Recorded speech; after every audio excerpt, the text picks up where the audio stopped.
Esta presentación tiene como base una conferencia plenaria que di en el primer Congreso Internacional de Lingüística Merindia en Bolivia. Ojalá se animen a participar en 2 años en Jujuy, Argentina, y en 4 años nos pidieron organizarlo aquí en México, entonces ya les estaremos avisando también sobre esto. Bueno, quiero empezar agradeciendo a todos los estudiantes, colaboradores y colegas que me han ayudado y que han participado conmigo a hacer algunos de estos análisis, o que han ofrecido, publicado sus análisis y que yo retomo aquí, espero todos de la manera más justa.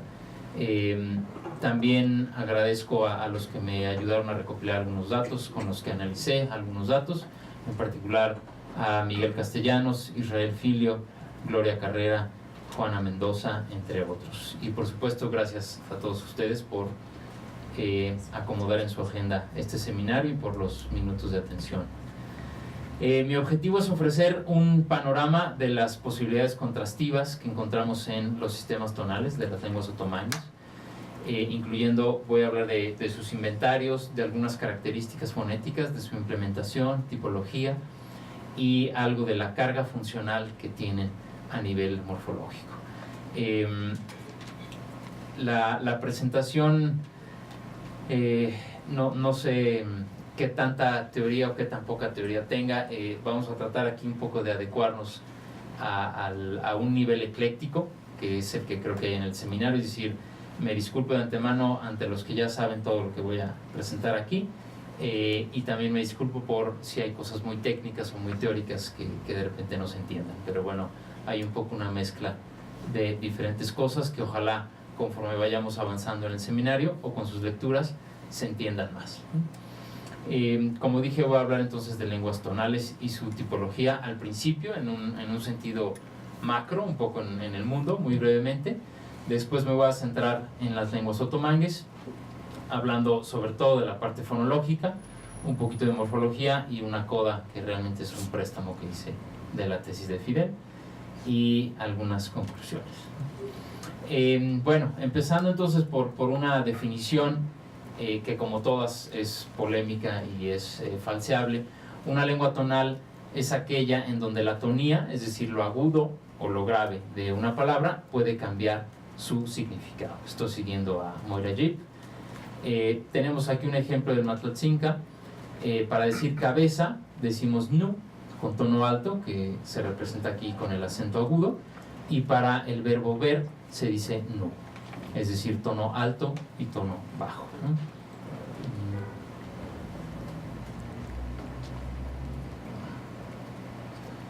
A ver si se escucha. No, no, no, no. En principio puede ser relativamente sencillo encontrar un contraste así o analizarlo, pero a partir de esto tenemos un mundo léxico, ¿verdad? Un mundo gramatical que interactúa y muchos factores que afectan el cómo se reproduce la tonía y de ahí su dificultad, ¿no? Como objeto de estudio me parece que es uno de los temas más fascinantes a nivel lingüístico, psico y sociolingüístico. Algo un poco que ya comenté hace rato es que los principios de análisis segmental no son radicalmente diferentes del análisis tonal, es decir, entender o describir un sistema consonántico vocálico sigue muchos principios también en el nivel tonal, y de ahí que no nos dé miedo ni que sintamos algo lejano o demasiado abstracto, ¿verdad? Si somos capaces de teorizar a nivel segmental, también se puede hacer a nivel tonal. Dos tópicos más bien, dos conceptos que se van a tratar mucho aquí es el de tono. El tono fonológico se ubica en el ámbito fonológico, en la rama o en el nivel de análisis fonológico. Es una característica, un concepto abstracto, cognitivo, mientras que la tonía es la realización fonética o concreta del tono, es decir, es lo que producimos, es lo que podemos escuchar. Y esto está determinado por el grado de tensión con que vibran las cuerdas vocales. Bueno, si hay algún comentario o pregunta aclaratoria sobre la marcha, lo pueden hacer. Si son comentarios o preguntas más amplias, las las podemos dejar al final, ¿no? Bueno, para entender una lengua tonal tenemos que entender también qué no es una lengua tonal, ¿verdad? Aquí entonces hablamos de entonación versus tono, o lenguas acentuales versus lenguas tonales, aunque no siempre haya una línea categórica y divisoria muy concreta. Algo importante que quiero compartir o que tengan ustedes en cuenta es que todas las lenguas del mundo, todas las lenguas humanas usan la tonía de manera contrastiva. La diferencia está en el dominio en el que se usa. Las lenguas tonales usan la tonía, es decir, lo agudo y lo grave, de forma contrastiva a nivel del morfema. Es decir, de una forma que va a diferenciar léxica o gramaticalmente palabras. Las lenguas acentuales o entonativas también usan la tonía, es decir, lo grave o lo agudo que podamos hablar, pero en dominios más grandes, normalmente en dominios como la palabra o como las frases u oraciones, ¿no? Y un gran tema por entender o por analizar es, por ejemplo, cómo usan estos dominios entonativos las lenguas tonales. Bueno, aquí son un poco más de detalles. Esto es del Walsh de Madison de 2013, que está en línea. Me lo voy a saltar ahora. Hablando un poco de transcripción tonal, hay varios sistemas o formas de transcribir el tono. Esto que ubiqué aquí es lo que vemos en el AFI o en el IPA, ¿verdad? En la hojita está el volante de transcripción segmental y tonal o prosódica. Vamos a representar el tono alto de diferentes maneras. Una sería con esta barra, que es la que está aquí en el AFI, y lo que representa es la barra vertical es el registro del hablante, y esta barrita horizontal, entre más arriba es más alto el tono, entre más abajo es más grave el tono, como se ve representado de este lado, ¿no? Entonces es la representación más icónica o más clara en cuanto a la musicología, por así decirlo, del tono. Se han utilizado mucho los números también, y tantos números según los tonos de nivel que tenga la lengua o los acentos. Este sería el tono alto. Para el tono medio tenemos que muchas lenguas no lo marcan, tanto a nivel ortográfico como en transcripción lingüística, y el tono bajo, que muchas veces usa el acento grave o en este caso el número, ¿no? Número 1, 2, 3 consecutivamente. Ustedes van a ver en la literatura también que estos números tuvieron en algún momento un uso inverso, ¿no? Muchos investigadores del ILB decidieron que el 1 iba a ser el tono alto y de ahí hacia abajo. Entonces hay que hacer esas analogías, ¿no? En general esos signos son los que yo voy a usar. Aquí presento un ejemplo más concretamente del Mixteco de Alcozauca. Para decir friolento tenemos ya que en el ámbito fonológico lo marco aquí entre barras, entre diagonales. Las letras normalmente se usan para la transcripción fonológica y para las configuraciones autosegmentales de las que nos va a hablar Francisco el año que entra. Después a nivel fonético estoy usando aquí los números y en lo ortográfico los acentos, ¿no? Y aquí tenemos un triplete, ya, con todas estas diferentes transcripciones, ¿no? Letras por un lado, B que significa bajo, M medio, A alto. En inglés van a observar también mucho el uso de letras. Ahí tenemos la L para low, M para mid y la H para high, para los que estén haciendo también lecturas en inglés. Esta presentación se las puedo pasar también, no tienen que preocuparse por anotar todo. Y bueno, esta es un poquito la visión que quería mostrar en cuanto a la distribución geográfica de las lenguas tonales en el mundo. Está un poquito menos brillante de lo que se ve en la computadora. Si alcanzan a ver, hay dos colores aquí, los puntos azules y los amarillos. Los puntos amarillos son las lenguas acentuales o las lenguas entonativas, mientras que los puntos azules son las lenguas tonales, y como ven tienen una concentración particular, ¿no? Las dos grandes zonas amplísimas a nivel geográfico y a nivel tipológico con lenguas tonales sería el sudeste asiático y la parte central de África, ¿no? Es donde hay un mayor concentrado de lenguas tonales en el mundo. La tercera área sería Papua Nueva Guinea, acá en Oceanía, y la cuarta sería Mesoamérica. Una quinta área sería las Amazonas, ¿no? Aunque hay menos lenguas tonales en esas zonas. Entonces, como ven, a las lenguas tonales les gusta el trópico, ¿no? Les gusta el calor y las zonas lluviosas en general. Aquí están las zonas que mencioné. Y bueno, es importante que las lenguas tonales no son ni minoritarias, ni exóticas, ni mucho menos. Son la mitad o más de las lenguas del mundo, ¿no? Según ahí, ese 20% es tan variado porque eso es lo que tenemos en la literatura, ¿no? Jip dice que son 60%, otras referencias dicen que son 50, 40, en fin. Y aquí están un poco las zonas que mencioné. Mesoamérica, como dije, una de ellas con gran importancia. Aquí, dentro del WALS que mencioné hace rato por el trabajo de Madison, tenemos, es una muestra de 526 lenguas de diferentes familias. Tratan de hacer una tipología representativa del mundo y se refleja lo mismo que en el otro mapa, ¿no? Tenemos estas dos principales áreas para lenguas tonales, Papua Nueva Guinea y Mesoamérica. Todas las que están en blanco son las lenguas para esta muestra que no son lenguas tonales, y las moradas lenguas tonales. De esta referencia, WALS es World Atlas of Language Structure, ¿no? Algo así, creo, ¿no? Es una referencia en línea, pueden ver ahí los capítulos o los estudios que hay, incluyendo estos mapas, ¿no? Aquí hacen una pequeña extra división de las 500 y pico lenguas que tomaron. 300 son no tonales, y del resto de estas 220 las dividen en 132 con sistemas tonales simples. Muchos de ellos son aquellas que tienen, por ejemplo, un tono en la sílaba acentuada, o lenguas que se han denominado como pitch accent, por ejemplo, y 88 son aquellas que tienen sistemas tonales más complejos, que son en las que me voy a centrar hoy.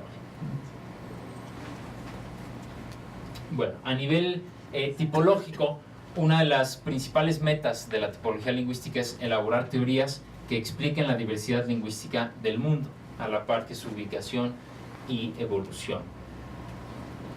La tipología lingüística pues debe entonces basarse en una muestra lo más amplia y diversa posible, y por eso es que necesitamos y convocamos a tanta gente hoy, ¿no? Porque nosotros cuatro nunca íbamos a llegar a abarcar toda la tonología de Mesoamérica. Necesitamos mucha gente que trabaje muchas lenguas y después entre todos seguir esta comparación que muchos autores han hecho. Obviamente esta tipología lingüística aumenta y avanza entre más documentación y más descripción de diferentes lenguas tengamos. Estas ideas, o algunas de estas ideas, las presentó Eric Campbell en una conferencia plenaria que hubo en el taller de sonidos el año pasado, ¿sí, verdad? ¿No? Empezó con esta parte tipológica su presentación, y bueno, él recordaba a Pike como uno de los primeros tonólogos que hizo tipología a partir de estas lenguas tonales, ¿no? En su trabajo Tone Languages, que es de 48, aquí propone la distinción entre dos clases de lenguas tonales: los sistemas de registro, que son los contrastes tonales que suelen ser de nivel, como presenté hace rato, bajo, medio, alto, y a partir de eso se hacen los contrastes. Y el otro tipo de lenguas tonales serían los sistemas de contorno, en donde no es el nivel el que nos da el contraste, sino la fluctuación de ese nivel. Es decir, si es un tono ascendente, si es un tono descendente, y eso es lo que nos da este contraste. Esto no significa que en las lenguas de registro no haya lenguas de contorno, eso lo voy a explicar ahorita en un poquito más de detalle, sino que se analizan como secuencias de tonos de nivel. Para ejemplificar esto, o que se entienda un poco más, los inventarios de las lenguas africanas suelen ser de registro predominantemente. Es decir, tenemos dos tonos, por ejemplo, para Margi, alto y bajo, ¿no? Y diferentes combinaciones dentro de una sílaba o en varias sílabas, ¿no? Ama, suegra, alto, bajo, bajo, alto, o alto, alto, sasa, sasa, etc., ¿no? Pero es muy notorio el que los tonos son nivelados, ¿no? Son como notas musicales en este sentido, ¿no? El yala hace algo parecido. Aquí tenemos un ejemplo de una lengua africana de Nigeria con dos tonos, tres de otra lengua africana, y en contraste tenemos las lenguas tonales asiáticas, que predominantemente son lenguas de contorno, ¿no? Vean, por ejemplo, este cuarteto, tenemos una palabra con un tono de nivel, en este caso el más alto, y las otras tres tienen contornos, tienen fluctuaciones de estos tonos, ¿no? Lo mismo sucede aquí con el lao. Es decir, su inventario es más abundante en tonos de contorno que en tonos de nivel, ¿no? Entonces, estas serían como una tipología de los sistemas de tono, registro versus contorno. Los tonos básicos para las lenguas de registro son los tonos de nivel, mientras que los de contorno son los ascensos y descensos. Los contornos tonales en las lenguas de registro son secuencias, mientras que en las lenguas de contorno son unidades indivisibles. La distribución geográfica, hemos dicho, están predominantemente en África. Las de registro, parece que América estaría también en este caso, y las de contorno predominantemente en Asia, aunque algunos fenómenos de Mesoamérica también se compaginan o entran en este rubro. Hyman da algún resumen de otros datos. La función de los tonos en las lenguas de registro es tanto léxica como gramatical, es decir, el tono se usa para la flexión, para tiempo, para posesión, etc. Mientras que en las lenguas de contorno, como serían las asiáticas, suele solo ser el contraste léxico, no hay carga funcional a nivel gramatical. Los tonos flotantes son muy abundantes en las lenguas de registro, raros en los de contorno, y la propagación tonal lo mismo. Hay descenso en terraza para los de registro, mientras que no lo hay en las lenguas de contorno. El tamaño de palabra es variable en las lenguas de registro, mientras que las de contorno tienden a ser mayormente monosilábicas, ¿no?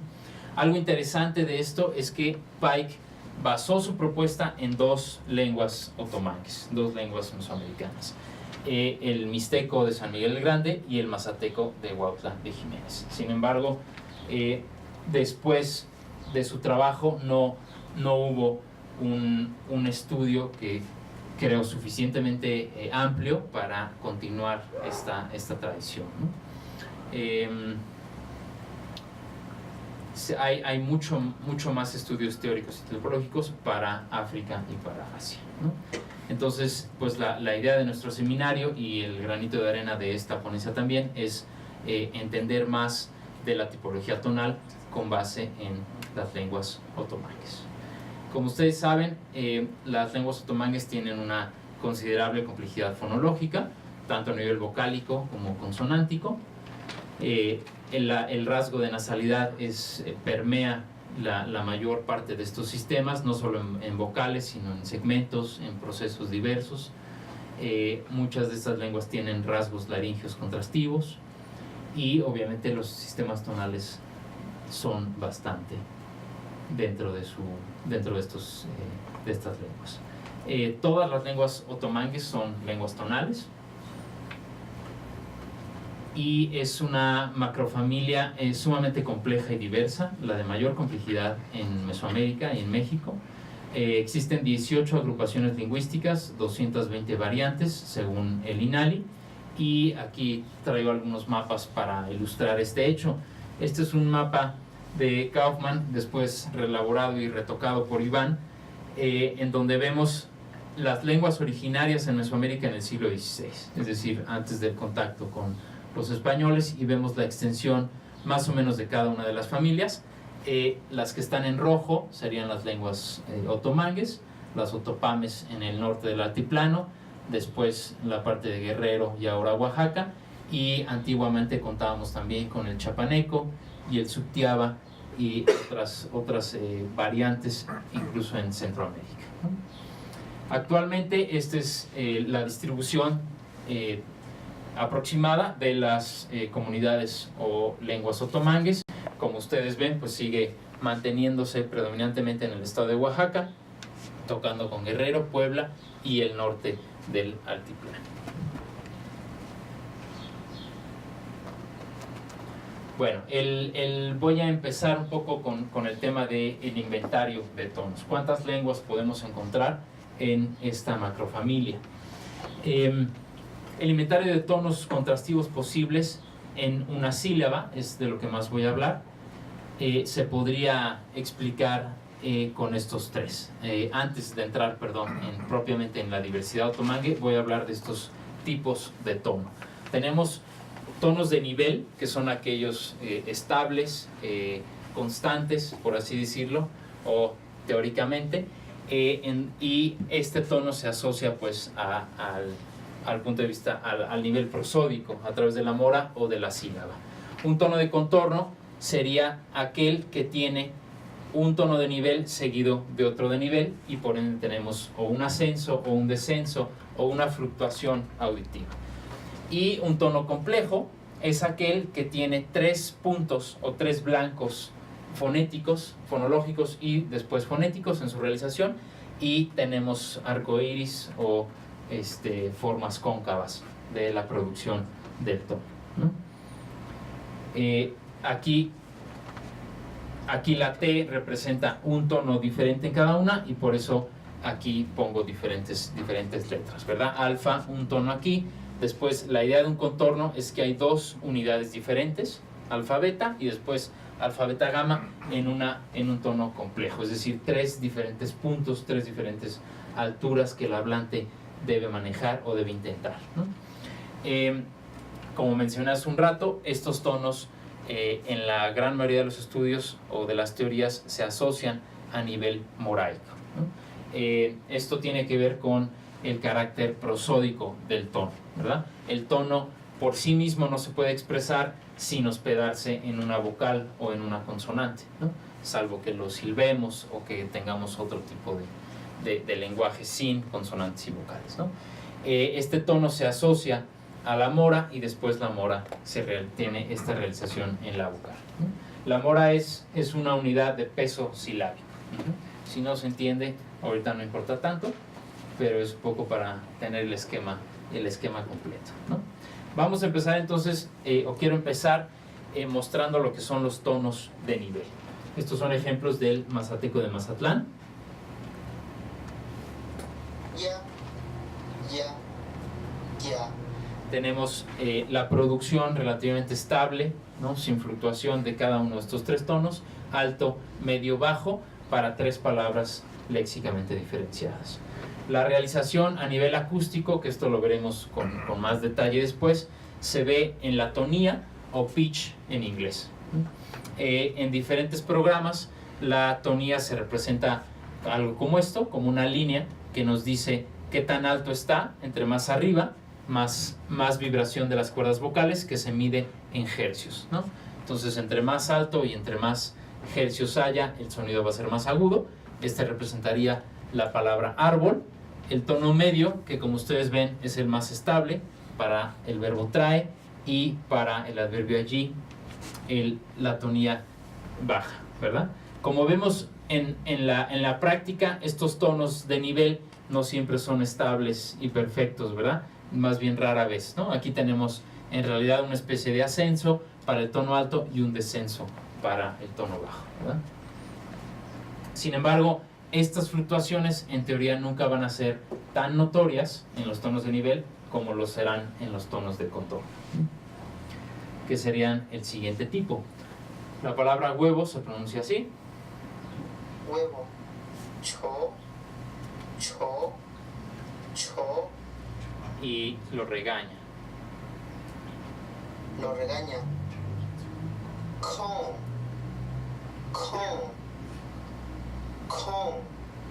Entonces lo que tenemos aquí es que un tono ascendente va de un tono bajo o medio hacia algún punto más alto en su realización. Acústicamente se ve así la palabra huevo. Tenemos desde la parte baja y después ocurre todo el ascenso. Mientras que el tono descendente, tenemos aquí el punto más alto al que llega para después bajar y que perceptualmente oigamos ese descenso. Entonces llevamos los tonos de nivel, tonos de contorno, y el último tipo a nivel fonético o a nivel silábico que podemos encontrar serían los tonos complejos, donde tenemos 3 puntos a los que se llega. Traigo. Ya. Este es un tono cóncavo y eso se trata de representar con estas barritas, ¿no? Partimos de un tono alto que baja y después llega a media altura, ¿no? Cóncavo, pues por esta misma forma, ¿verdad? Y el convexo sería al revés, por eso hablaba de un arco iris, ¿no? Aquí vamos de medio, bajo y alto. Lo va a regañar. Scone.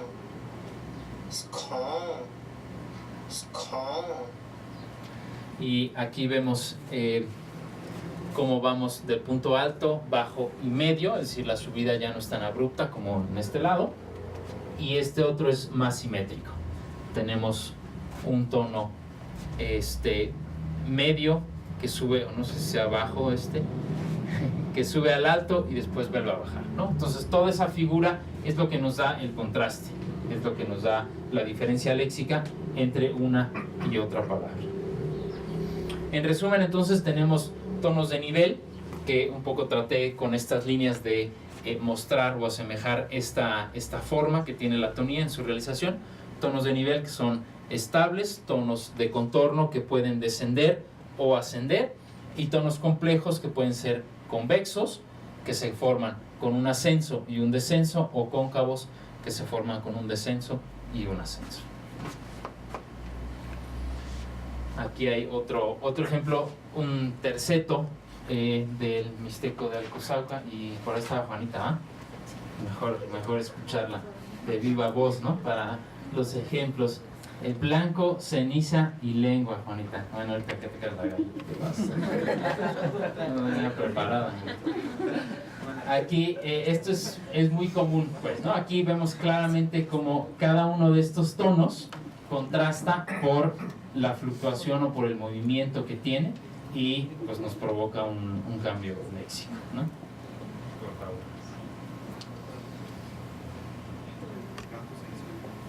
Blanco, ceniza y lengua.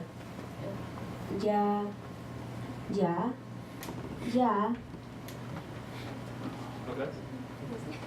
¿Quieren escucharlo otra vez? Ya. Muchas gracias. Bueno, aquí tenemos entonces un terceto con estos 3 tipos de tono, ¿no? Quiero empezar ahora mostrando dentro de las lenguas otomangues la diversidad que tenemos en su inventario. Tenemos en el zapoteco de valles centrales la palabra margo, nda, versus nda, que es sensible, es decir, tenemos 2 tonos, alto y bajo. El mazahua sería parecido, también teniendo tonos alto y bajo. No sé si coincida con tu variante, Toño, pero si no, invéntanos algún par mínimo. A pedir no, pero destapar. Pedir no lo he visto. Dice ahí, pero no creo que sea. Destapar. Regálanos un par mínimo. Un par mínimo alto bajo. Zap, lago. No, perdón. Zap, cohete. Zap, lago. Zap. Muchas gracias.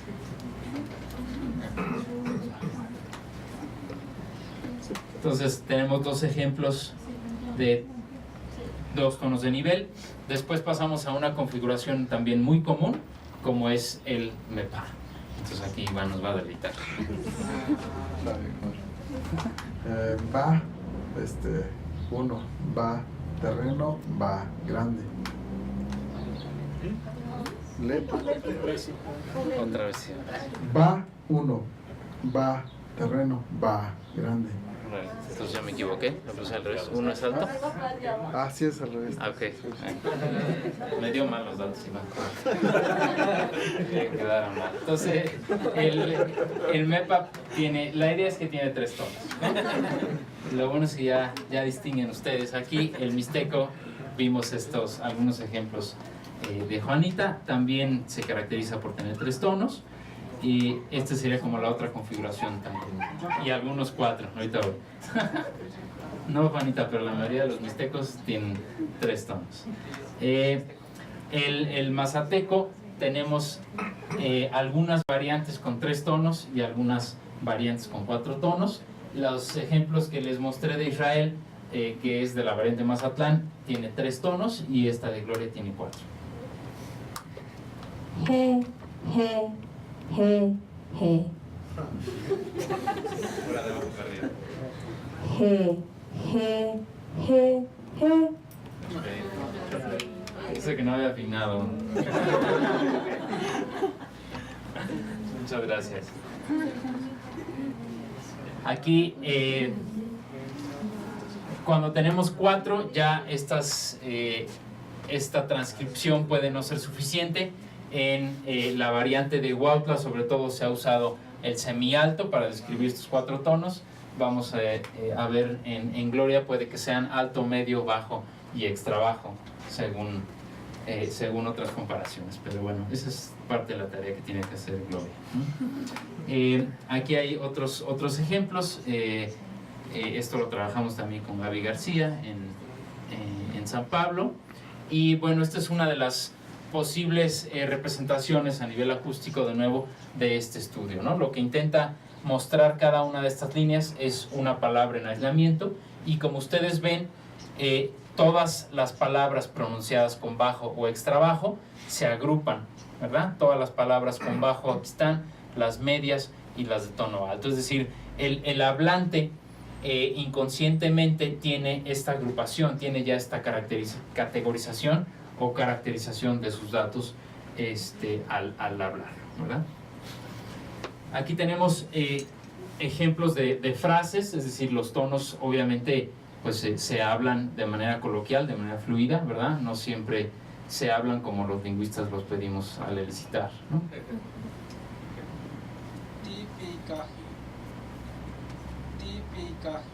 Esta es el mazateco de los Ochitlán.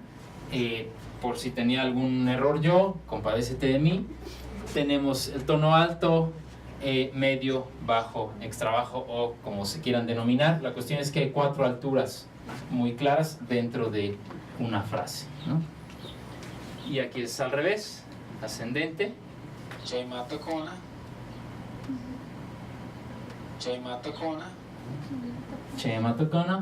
de abajo hacia arriba, ¿no? Y luego es un regalo que nos hizo Gloria, un trabatono. Quien lo repita puede salvarse de la presentación en noviembre. O le regalamos un libro o algo. Chiva, chiva, chivanga, chivate, Poco a poco platicaremos qué medida tienen las palabras. Bueno, entonces todas las lenguas pueden hacer trabalenguas, solamente las lenguas tonales pueden hacer trabatonos, ¿no? Aquí otra frase también de Gloria. Ti, ti, ti, ti. Se está quemando el niño pez. Entonces ahí tenemos un chamaco muy guapo que sufrió un accidente, pero la cuestión de nuevo es que se ven estos 4 niveles tonales, ¿verdad? No se ven perfectos, no son líneas sumamente estables porque, como dijimos, pues en el habla hay poca o mucha fluctuación, pero estos serían tonos de nivel, ¿no? Bueno, ya hemos visto 2 tonos de nivel, 3, 4, y el triqui, según el trabajo de Fidel, sería el triqui de Chicahuastla, bueno, según él y varios más, lenguas que tienen 5 niveles, ¿no? O 5 posibilidades tonales. Este es un esquema de la tesis de Fidel, y vemos pues diferentes configuraciones de cómo están estos niveles. Algunos en secuencias y otros con un solo tono en toda la palabra. De esto nos va a platicar más a detalle en un ratito Fide. Pero bueno, esto sería una forma de describirlo. Tenemos el tono 1 o extra bajo, el bajo, medio, alto y extra alto. Bueno, luego tenemos lenguas como el chinanteco, que está en debate, ¿no? Pero en la descripción que hicieron Castillo, allá presente, y Miguel, perdón que no te incluí, Rafa, pero bueno, ahí debería decir Castillo, 2011, Rafa? 2012, y después Miguel en 2014, presentan 5 tonos a nivel léxico, como estos que están aquí.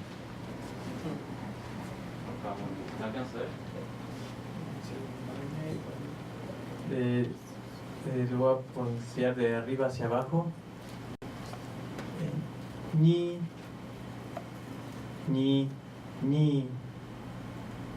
du. ¿Y cuál es alto? Ni, du, ni.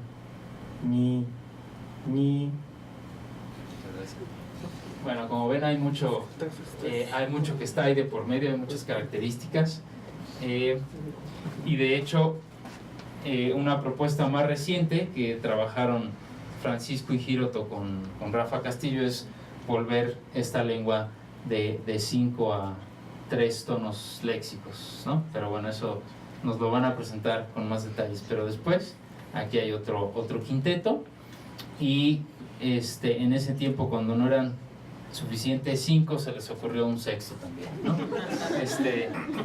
Este sexto, que ahora tal vez sea el cuarto, según un nuevo análisis, es únicamente morfológico, es decir, solo se utiliza a nivel morfológico, ¿no? A ver si tengo aquí la grabación de Miguel.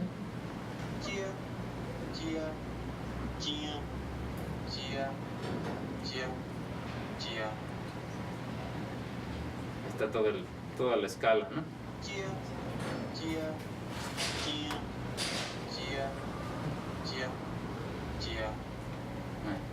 Un tono más y ya llegaron a toda la escala.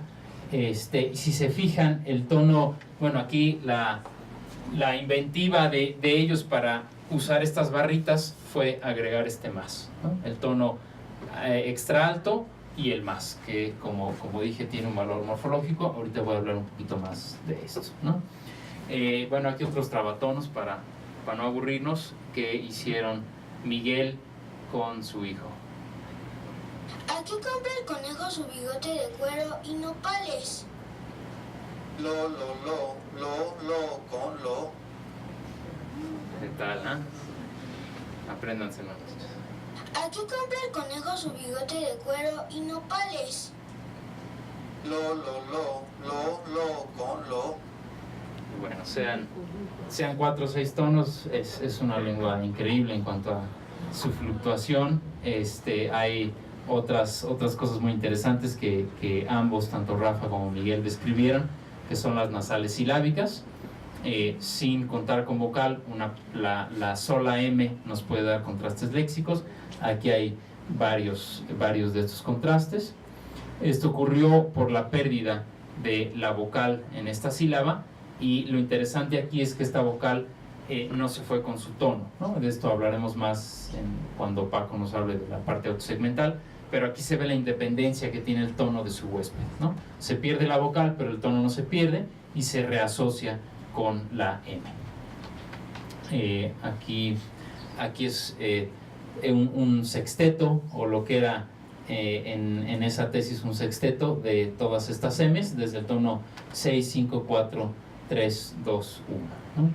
Entonces el poder de la M es latente en el chinanteco, ¿no? Y tenemos aquí otro trabatono, ahora solo con la M, ¿no? 1. Mi guarache nuevo y grueso se embarró de caca muy aguada. Vení. Buenísimo, gracias Miguel. Bueno, un poco entonces, todo este panorama es para ver esta diversidad que existe dentro de las lenguas otomangues. Estarían en primer lugar las lenguas otopames como lenguas de 2 niveles, Matlatzinca, Otomí, Mazahua, entre otras, ¿no? En esa misma casilla, muchas variantes del zapoteco, o hay que decir ya muchas lenguas zapotecas también cuentan con solamente 2 niveles, alto-bajo, pero hay varias que tienen 3 niveles, ¿no? Algunas variantes en Sierra Norte, tal vez el Istmo. Y después esta configuración de 3 niveles es lo más común para las lenguas Mepa, como dijimos, para el Amuzgo también. No conozco ninguna variante del Mepa o del Amuzgo con más de 3 tonos, pero a lo mejor salen. De nivel. ¿Dónde? De nivel. De nivel, claro. Todo esto, estoy hablando de tonos de nivel. No es el inventario completo, sino únicamente tonos de nivel. Después viene el mixteco, que como me decía Juanita hace rato, no todos tienen 3, el de ella tiene 4, ¿no? Y el chatino, el mazateco estarían en estos 2 rubros, algunas lenguas o variantes con 3, algunas lenguas o variantes con 4. Después el cuicateco ha sido descrito con 3, aunque los estudios más recientes del equipo de la UNAM parece que son 4. El triqui, no sé si todos los triquis, pero creo que sí, ¿verdad? Todos los triquis se han descrito con 5 niveles tonales. Y el chinanteco o las lenguas chinantecas son muy diversas. Algunas se han descrito con 3, algunas con 4, una con 5, una con 6 y ya se están retractando, ¿no? Entonces están en esa fluctuación los chinantecos, ¿no? Pasemos a los tonos de contorno. Aquí tenemos algunos ejemplos. Como ven, estamos usando la ortografía. El subrayado sería el tono bajo y el acento el tono alto. Le daremos, es de Mazatlán también este ejemplo, otro ejemplo con bajo y medio, otros ejemplos de Mazteco y Chiquihuitlán. Vean qué bonita morfología, ¿no? Quiten, él salta, chitenga, nosotros volvemos a saltar, y chiten, para nosotros saltamos. Entonces aquí lo que nos da esta información morfológica es el tono y por ende el alargamiento de la vocal, ¿no? Tenemos aquí un tono alto, una mora y una vocal corta, 2 tonos, por ende 2 moras y una vocal larga, y después 3 tonos, 3 moras y una vocal extra larga, ¿no? Esto también lo va a explicar Fidel con más detalle. Pero estos serían entonces un ejemplo de tono de nivel, tono de contorno y tono complejo.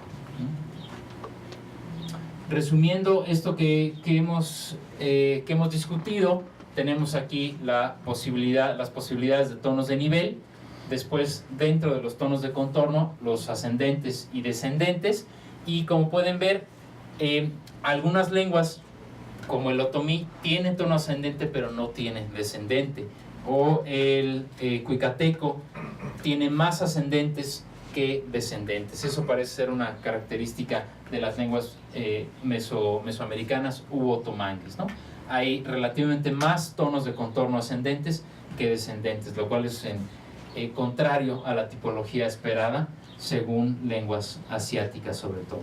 Y bueno, aquí es un poco ver entonces los diferentes parámetros tonales que son contrastivos a nivel silábico, ¿no? Ya después vamos a discutir las diferencias entre tonos primitivos, tonos, secuencias tonales, cómo concebir un inventario tonal, ¿no? Pero las posibilidades contrastivas a nivel silábico pueden ir desde 2 en Matlatzinca hasta 12 o más en Chinanteco.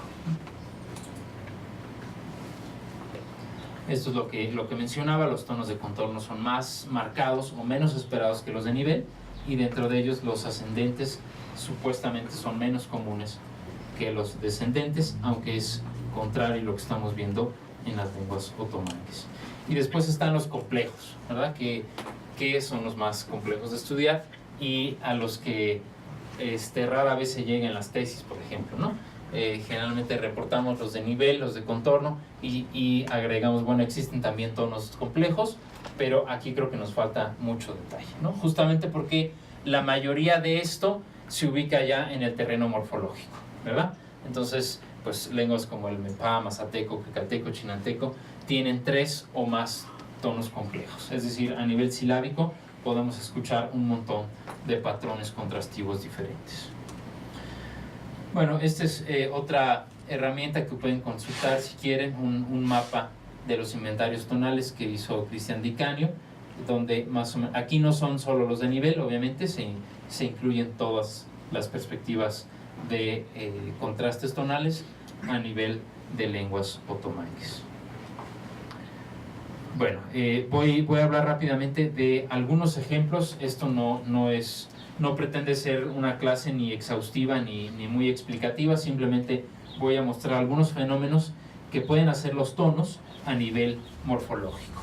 Una lengua tonal, nos dice Larry Hyman, es aquella en la que el uso de la tonía juega un papel distintivo en la realización léxica de al menos algunos morfemas. Entonces, pues uno de los mayores tonólogos o de los tonólogos más reconocidos alude siempre a esta idea de morfema, ¿no?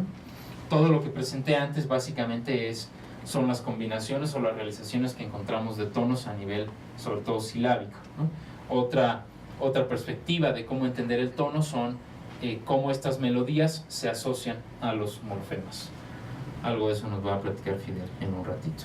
Entonces, lo que he tratado de mostrar, bueno, según yo, he tratado de mostrar a nivel fónico, incluyendo la fonética y la fonología, y vamos a pasar a algo morfológico.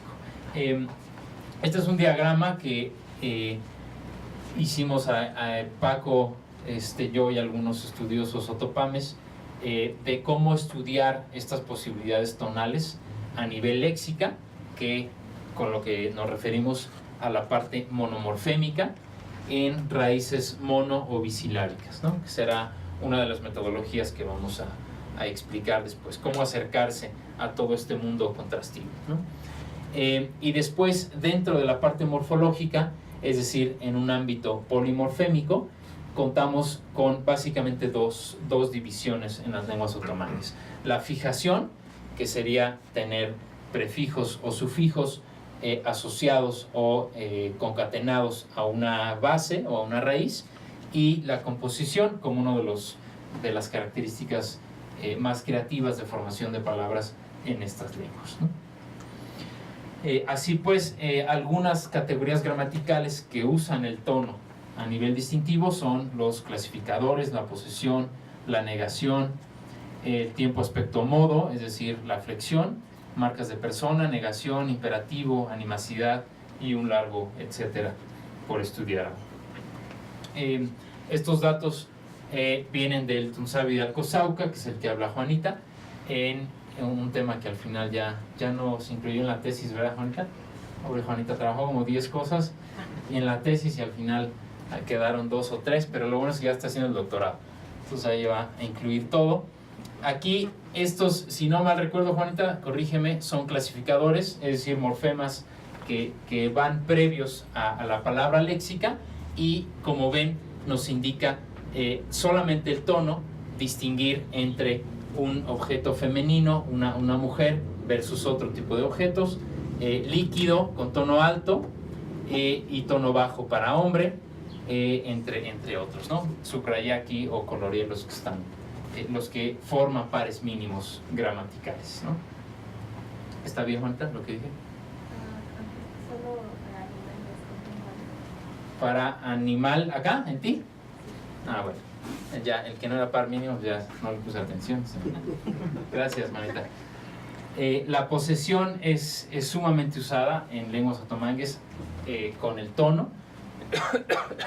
En mazateco tenemos nanguina, mi tierra, versus nanguina, para nuestra tierra, ¿no? Entonces la diferencia entre singular, plural.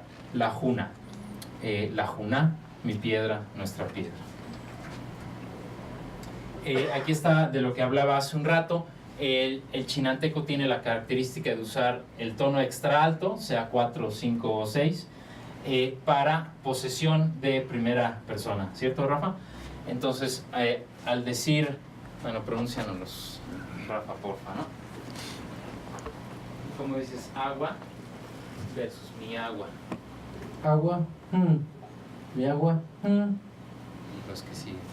casa, new. Mi casa, new. Milpa, Q. Mi milpa, Q. Muchas gracias, Rafa. Entonces, el tono pues da muestras de una gran cantidad de morfología no concatenativa. Es decir, aquí no tenemos una base o un morfema léxico seguido de otro morfema, sino que es el tono dentro del mismo morfema el que nos da el cambio de significado. Para en el aspecto, en el mixteco también de Juanita, el completivo se marca con tono bajo, tono medio el potencial y tono alto el progresivo, como estas palabras que tengo aquí. Vamos.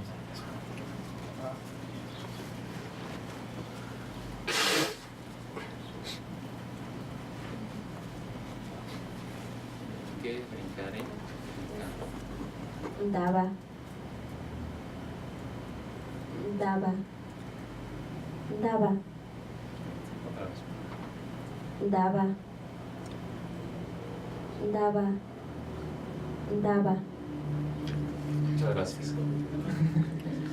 Entonces, bueno, en la primera sílaba está esta información prefijal del aspecto. Aquí es otro ejemplo para llorar.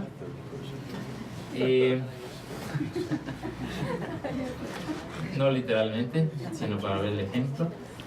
Aquí otros ejemplos del mazateco, como el cambio de tono a nivel prefijal nos da el cambio de tiempo, ¿verdad? Ni para el habitual, ni para el futuro, que habitual, que para el futuro, entre otros.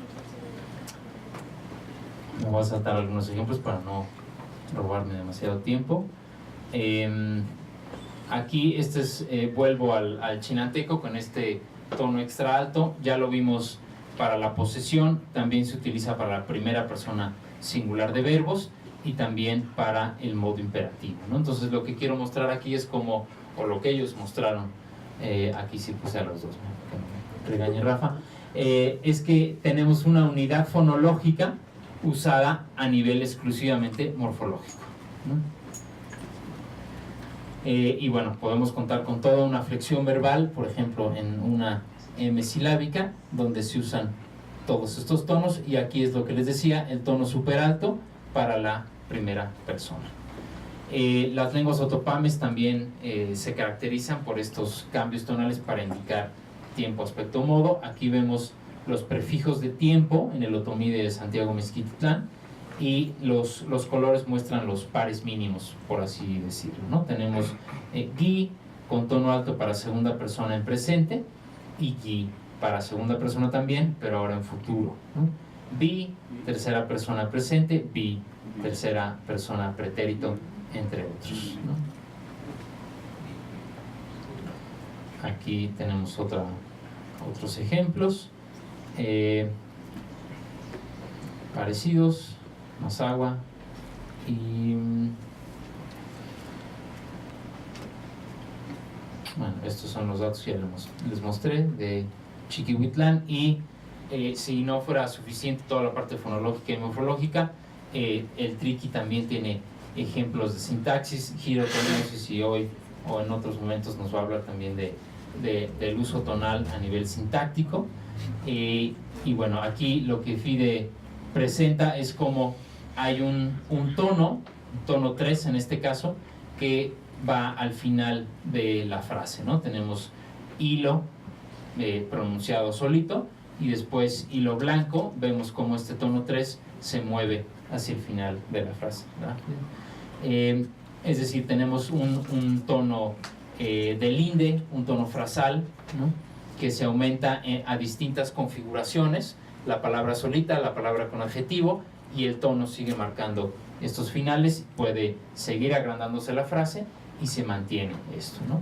Esto tiene que ver con una teoría entonativa mayor, desarrollada en buena medida para el inglés o el japonés por Pierre Humbert y Beckman, en donde se trata de entender los tonos léxicos en un dominio frasal, ¿no? Aquí entonces vemos tonos de límite y bueno, todas las posibilidades que puede tener una lengua como el japonés, creo que era en este caso. Y bueno, aquí está para que nos lo pronuncie Fide. No puse la glosa, pero ojalá que te acuerdes lo que es. Sí, es frijol. Eso. Rune. Rune, que es un tono de contorno que ya explicó Mario hace rato, pero ese contorno no es un tono léxico, sino que es el último 3 es un tono a nivel de frase, por eso se forma el complejo tonal. Gracias, Fide. Bueno, ya para terminar, no son conclusiones, realmente son comentarios nada más. Me parece que el tono es un rasgo fundamental en las lenguas otomangues, para muchos es una característica genética de esta familia, es relevante tanto a nivel léxico como gramatical.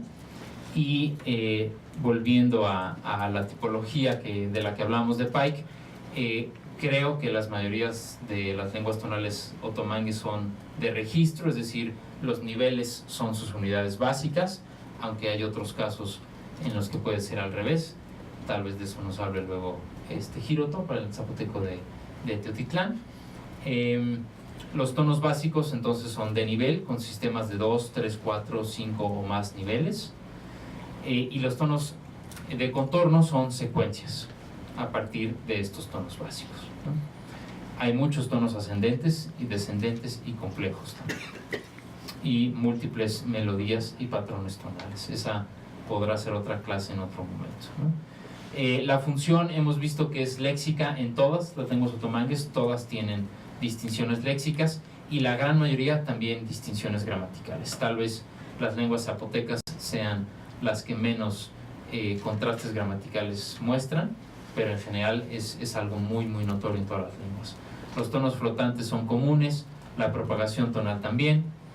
El descenso en terraza se ha descrito para mixteco, mazateco en preparación y no me acuerdo qué otras, pero seguro que hay alguna más.